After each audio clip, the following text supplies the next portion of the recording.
She came home from prison, carrying everything she owned in a single worn bag, expecting at least the familiar outline of the life she had left behind. The street looked the same. The air smelled the same. But the place where her shop once stood felt like a wound ripped open and left to rot. The sign was gone. The windows were shattered and boarded up unevenly, as if whoever destroyed it had been in a hurry to erase proof that it ever belonged to her. That shop had been more than a source of income. It was the last thing her father helped her build before he died. The one place where her name still meant something. Standing there, she realized that prison hadn't taken everything from her. Her family had finished the job. She remembered the day she was arrested. How her sister stood in the doorway, pretending to cry, while already calculating what could be claimed in her absence. At the time, she believed the shop would be safe. Family promised to look after things. Family assured her that nothing would change while she served her sentence. Those words echoed now, hollow and cruel. As she stared at broken glass and graffiti sprayed across walls she once scrubbed clean every morning, the humiliation burned deeper than the loss itself. It was proof that while she paid for her mistakes, others took advantage of her silence. When she finally confronted her sister, the response wasn't guilt or denial. It was mockery. The word, ex-con, was thrown like a verdict that erased all history before it.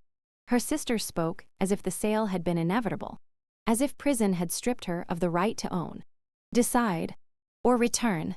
Papers were waved in front of her face. Legal language twisted into a weapon. The shop had been sold. The money used responsibly. The decision made. For the family, every sentence carried the same message. You forfeited your place the moment you fell. What hurt most was not the loss of the building, but the way her existence had been rewritten. She was no longer a sister who made a mistake and paid for it. She was a liability, an embarrassment, a story best closed quietly and profited from. Her sister's voice carried relief, not regret, as if finally speaking the truth she had always believed. That truth was simple and devastating. Family loyalty had limits, and prison had pushed her beyond them. She did not scream. She did not beg. Years inside had taught her the cost of emotional explosions. Instead, she listened. She let every word settle, every justification expose itself. In that moment, something solid formed where hope used to be. The realization that nothing would be returned out of kindness freed her from the illusion that reconciliation was possible. What remained was clarity. She had been erased not because she was guilty, but because she was vulnerable. The days that followed were quiet and heavy. She walked past the shop again and again, not out of nostalgia, but to remind herself of what was taken. Each boarded plank became evidence. Each neighbor's hesitant glance confirmed what she already knew. People had watched it happen and said nothing. Silence had been the accomplice that made betrayal easy. Her sister relied on that silence, on the assumption that an ex-prisoner would not be believed, would not fight back, would simply disappear. But prison had changed her in ways they did not expect. It had taught her patience, observation, and the power of restraint. She began gathering records, old contracts, handwritten notes from her father. Anything that proved the shop was never meant to be sold without her consent. She did it methodically, without anger clouding her judgment. Each document restored a piece of herself that had been stolen along with the building. Standing in the ruins one last time, she understood that returning home had never been about reclaiming a shop. It was about reclaiming authorship of her own story. Her sister had tried to define her by a sentence served, by a label that made exploitation convenient. But survival had sharpened her sense of justice. What was destroyed could not be rebuilt in the same form, but the truth remained intact, waiting to be used. She left the street knowing that the deepest damage had already been done, and that repairing it would not involve forgiveness or family dinners. It would involve accountability. The shop might be gone, but the woman who built it was still standing, no longer asking to belong, no longer willing to be erased. You don't belong here anymore, my sister said, her voice light, almost amused, as if she were commenting on the weather instead of cutting me out of my own life. I was standing in front of the ruins of my shop, the place I had poured years into. And she looked at me like I was a stranger who had wandered too close. The words landed harder than any insult I'd heard inside prison. They weren't spoken in anger. They were spoken with certainty. She leaned against her car, arms crossed, eyes scanning the broken storefront as if it were already a closed chapter. When she called me an ex-con, she didn't lower her voice. She wanted the neighbors to hear. She wanted the label to do the work for her, to explain why I was no longer allowed to ask questions or expect answers. That single word erased the years before my arrest. The mornings I opened the shop before sunrise. The nights I stayed late balancing accounts so bills could be paid on time. To her, none of that mattered anymore. I asked her why she hadn't told me, why I found out this way.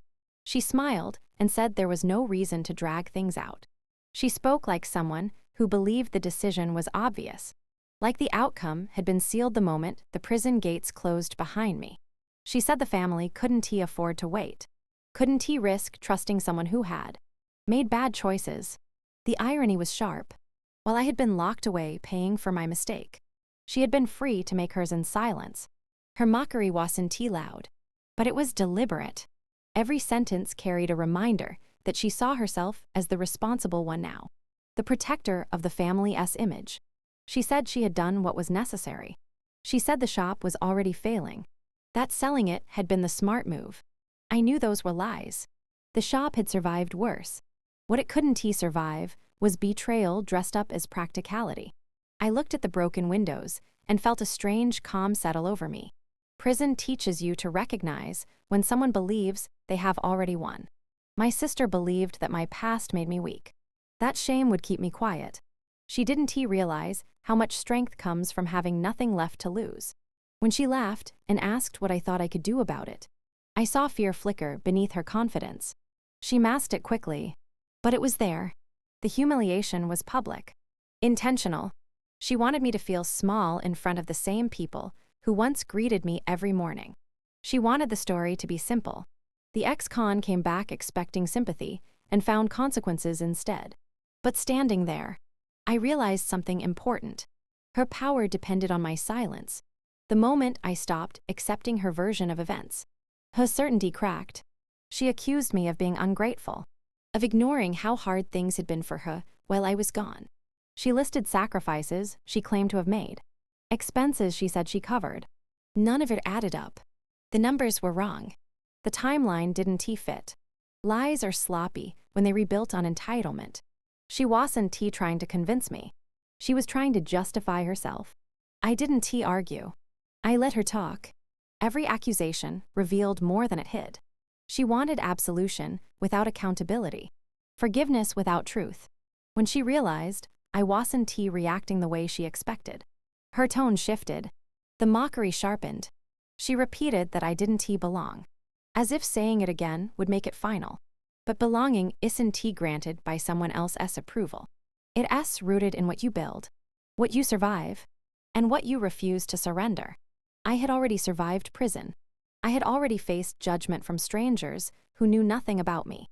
Her words, as cruel as they were, couldn't define me unless I allowed them to. As she walked away, she told me to move on, to start over somewhere else. She said holding onto the past would only make things harder for me. I watched her leave, realizing that she believed the story was over.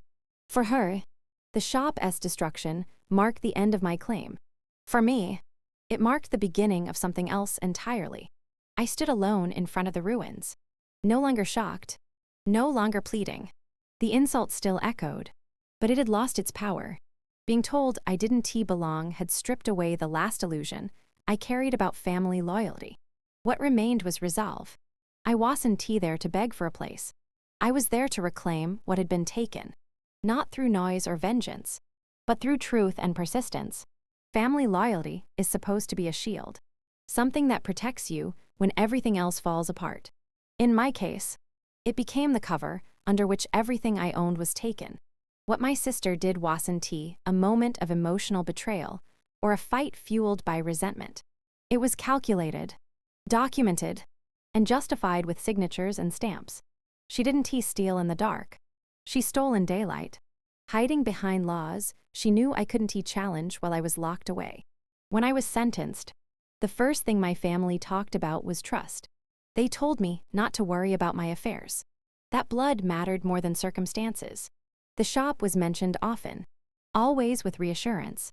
We LL keep it running. We LL protect it until you re-back. Those words carried weight because I needed them to. Prison strips you of control so completely that belief becomes a survival tool. I believed them because the alternative was unbearable. What I didn't know was how quickly loyalty can be redefined when convenience enters the picture. While I was learning to survive behind bars, documents were being prepared, powers were assumed, decisions were made without my knowledge. My sister framed it as responsibility, as stepping up when no one else could. In reality, she stepped into a role that was never hers to claim.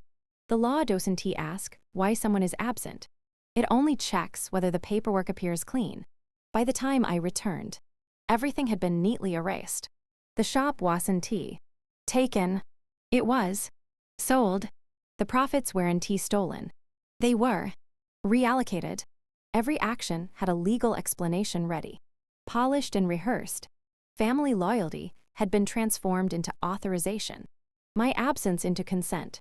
When I questioned it, I was treated like I didn't understand how the world worked anymore. Prison, they implied, had made me naive. The most painful part wasn't the loss of money or property. It was realizing how easily my trust had been converted into access. My sister knew which documents mattered because she had helped me organize them years earlier. She knew which signatures could be exploited, which delays worked in her favor. She used familiarity as leverage. That's what made it theft, not because it broke the law outright, but because it violated the foundation the law assumes: good faith. When I confronted her, she hid behind legality. She spoke in terms of rights and process, as if morality stopped where legality began. She said everything had been done properly, that I should be grateful she handled things so efficiently. In her mind, the fact that she followed procedure absolved her of betrayal. She couldn't understand that legality without consent is still exploitation when silence is forced. I began to see how fear had shaped everyone else's behavior. My family was afraid of being associated with someone who had been to prison, afraid of scrutiny, afraid of instability. My sister didn't just take the shop. She removed a perceived risk. Selling it allowed her to present herself as decisive, practical, unburdened by sentiment. Loyalty was reframed as liability. And once that happened, taking what was mine felt justified to her. What made it worse was how calm everyone expected me to be. Anger would only confirm their narrative. If I protested too loudly, I'd be unstable. If I demanded answers, I'd be ungrateful. The legal theft depended on my compliance after the fact. It relied on the assumption that I would be too tired, too ashamed, too overwhelmed to push back. They underestimated how much clarity comes from having already lost everything once. I started reviewing the details slowly, carefully. Dates didn't align. Explanations contradicted earlier statements. The story they agreed on wasn't as airtight as they believed. Family loyalty had allowed them to skip steps, to assume I'd never challenged the version of events they constructed. Each inconsistency revealed the same truth. Legality had been used as camouflage, not justification. Understanding that changed something in me. I stopped framing what happened as a misunderstanding or a necessary decision. I called it what it was: theft made palatable by blood ties, betrayal sanitized through paperwork. Once I saw it clearly, the shame lifted.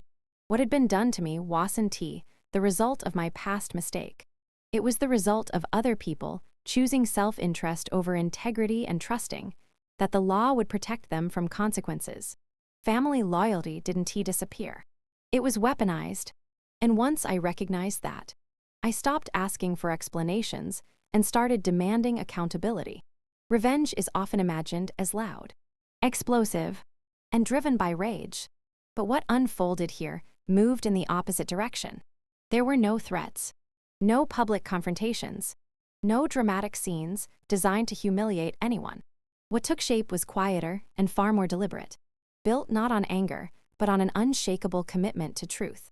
After everything that had been taken, noise would have been a distraction. Precision was the only thing that mattered. I had learned long ago that emotion clouds judgment. Prison teaches you that survival depends on restraint, on watching and waiting instead of reacting. When my sister mocked me and dismissed my loss, I felt the pull of confrontation, but I let it pass. I knew that anything said in that moment would be used against me. Silence, this time, was not surrender. It was preparation. The first step was understanding the story as it had been told without me. I listened carefully when my sister explained her decisions, noting what she emphasized and what she avoided. Lies reveal themselves through repetition. She leaned heavily on legality, on procedure, on how everything was handled properly.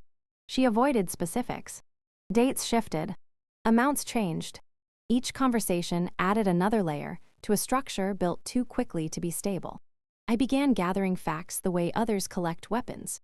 Old bank statements, archived emails, handwritten notes, and records that predated my sentence became my foundation. None of it required confrontation. None of it required permission. Truth has weight, and it accumulates quietly. Every document anchored me further in reality, cutting through the version of events designed to keep me powerless. What made this approach effective was the absence of urgency. I didn't need immediate justice to validate my experience. I needed accuracy. I needed consistency. I needed to be unassailable. My sister expected emotional retaliation, a reaction she could dismiss as bitterness. What she didn't expect was patience. Each day that passed without conflict made her more confident, and that confidence made her careless. People speak differently when they think they are safe. She contradicted herself in casual remarks, minimized details she once defended fiercely, and referenced conversations that had never happened. I let those moments pass unchallenged, storing them away. Truth does not demand immediate recognition. It waits. The quiet nature of this revenge unsettled those who believed I would either explode or disappear. Friends of the family grew confused by my calm. They assumed acceptance where there was calculation. Silence made them talk. Each retelling of the story drifted slightly, revealing gaps and embellishments. I paid attention to what remained consistent and what did not. Patterns emerged, and patterns are difficult to explain away. What separated this from cruelty was intent. The goal was never to destroy my sister. It was to restore what had been erased. Truth was not a weapon wielded for satisfaction, but a mirror held steady until reflection became unavoidable. I did not rush the moment of exposure because timing matters. A rushed truth can be dismissed. A fully supported one cannot. When the contradictions were laid out, they spoke for themselves. There was no need for raised voices or accusations. The facts created their own gravity. Suddenly, the confidence that had fueled the mockery evaporated. Justifications that once sounded firm collapsed under simple questions. The story that had excluded me no longer held together. This kind of revenge carries a cost. It requires restraint when instinct demands release. It requires reliving details you would rather forget and trusting that clarity will outlast denial. But it also offers something explosive revenge never does.